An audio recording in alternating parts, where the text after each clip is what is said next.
An update on the coronavirus. Now, I repeat what I said here last night. What the hell is the Morrison government waiting for? What is the Prime Minister actually waiting for to relax these stay-home bans? Because I don't think his press conference today answered the real questions. Baseline restrictions that have been set some weeks ago will remain in place until we're able to achieve those three goals. And we will be reviewing that in the next 4 weeks. I'll get to those goals in a second, but this is really strange. 4 weeks? I mean, just look, today, around the country, there were just 21 coronavirus infections, 21 new cases. That's another day where thousands of hospital beds are lying empty, waiting for coronavirus patients that aren't coming. It's yet another day, by the way, where other Australians are banned from getting the elective surgery they want or need. What is the government waiting for? What's the signal? What's the sign of even more success?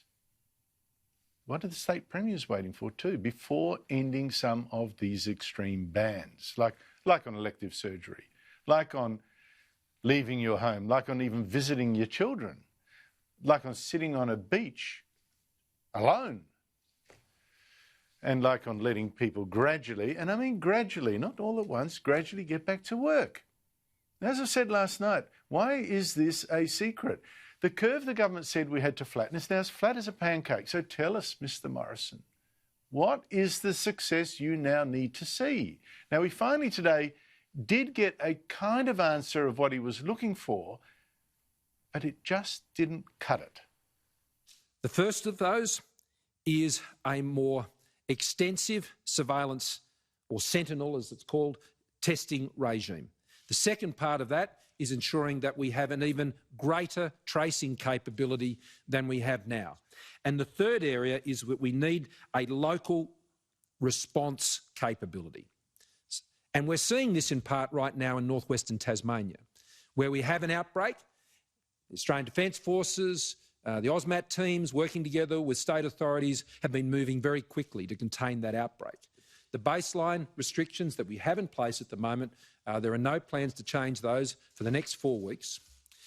In terms of states that have gone beyond the baseline restrictions, and that includes how they may be enforcing measures, or there are some restrictions that are put in place in some states and not in others, those states will take the advantage over the next few weeks and they will make their own decisions whether they want to change any of those arrangements on their own circumstances. Now, those things are what I said weeks ago that we needed to do. More testing, more tracing of the potentially sick, and hit local outbreaks hard. And protect the vulnerable, overwhelmingly the old. But ease up on the rest of us. Because this right now is nuts. We've had just 63 deaths. Now, 63 deaths is tragic. Yes, I got that. But it certainly isn't the 150,000 we were warned was coming. And we haven't had another death for a couple of days now. And just 21 new infections today. Just 42 people in the entire country on respirators. Meanwhile, it's these bans that are now becoming the real health risk. You look at the latest YouGov poll. 77% of Australians surveyed were stressed about not seeing their family, include me, make it 78. 71% were unhappy about not seeing friends. And 60% were worried about not being able to pay their bills. We have reports of suicide now, people going broke. And all this, the depression, the loneliness, the unemployment, that is not caused by the coronavirus. It's caused by our governments, by their bans. Now, I'm not reckless. I'm not saying lift all the bans and lift them right now. I supported them, and I've never said lift them right now. I said you can start lifting them from this week. Said it a couple of weeks ago. And I am saying that this police state that we have, it is now too much. Some of the bans are just too extreme. They can be gradually lifted. And the cost of maintaining all this right now is too high. And the government still won't tell you what sign of success it will accept before it lets you out of your house. That's not good enough.